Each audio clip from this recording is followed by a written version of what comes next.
Wakongo, nisikilizeni mimi. Dalali amejaribu kila mbinu kunipora ushindi wangu katika jimbo la Kigoma mjini. Amehangaika kila kona kutafuta namna ya kupatanisha ili aweze kulipora jimbo la Kigoma mjini, anipora ushindi wangu. Amekutana na viongozi strong kutoka Chama cha Mapinduzi. Wamemwambia, ndugu yetu, hatuna matatizo na wewe. Jimbo lile pale, Baba Levo yule pale, nenda kapambana naye, pambana naye. Ukimshinda utangazwe, sisi hatuna matatizo na wewe. Atanishinda. Hiyo sio amemtupa. Anahangaika kila kona. Dr. Samia Suluhu Hassan akienda Mwanza na yeye anaenda huko kutafuta namna atapenya amuone mama.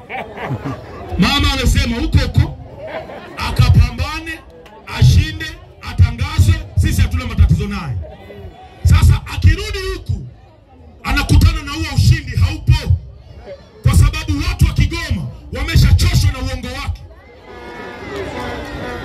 Hivi nyinyi mnajua kwamba alishawahi kukimbia akaenda mpaka Zanzibar? Anatafuta. Sasa wewe ni mwanasiasa mkongwe, wewe ni mwanasiasa msomi, wewe unajua sana. Umeletea Baba Levo, sio mwanasiasa mkongwe, sio msomi, sio mshinde. Kwa nini mshinde? Anaogopa kushindana na mimi kwa sababu anajua jimbo la Kigoma mjini wameshamjua uongo wake, wameshamjua unafiki wake, wameshamjua usaliti wake, wameshamjua na wamempa jina, wanamuita dalali. Sema dalali. Hatumtaki dalali. Hatumtaki dalali. Nipelekeni mimi kibarabara. Watu wa Gungu naenda zangu.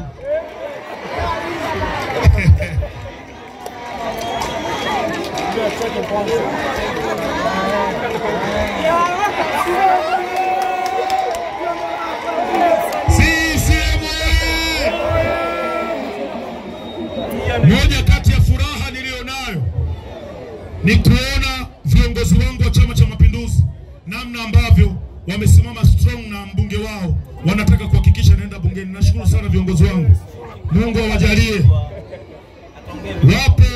Wapo ambao ni wachache sana viongozi wa Chama cha Mapinduzi, wengine watu wa kawaida, wanajaribu kufanya usaliti, lakini wamekwama. Unajua kwa nini wamekwama?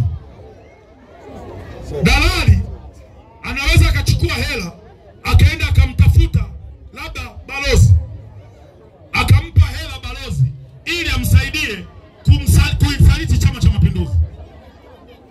Balozi akichukua ile hela akienda kwa mwanachama wa kwanza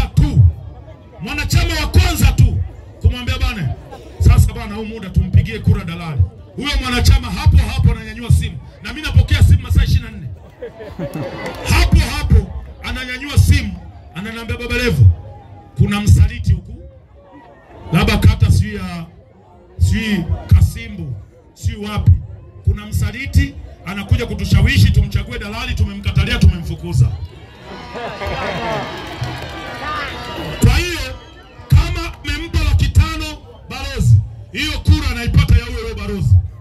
Na sasa hivi mabalozi wetu tunakaa nao, tunawaambia, tunawaonesha njia bora ya kupita, na nashukuru mabalozi wote wa Chama cha Mapinduzi sasa hivi wanamkataa dalali, hawataki kumuona kwa maisha yao yote.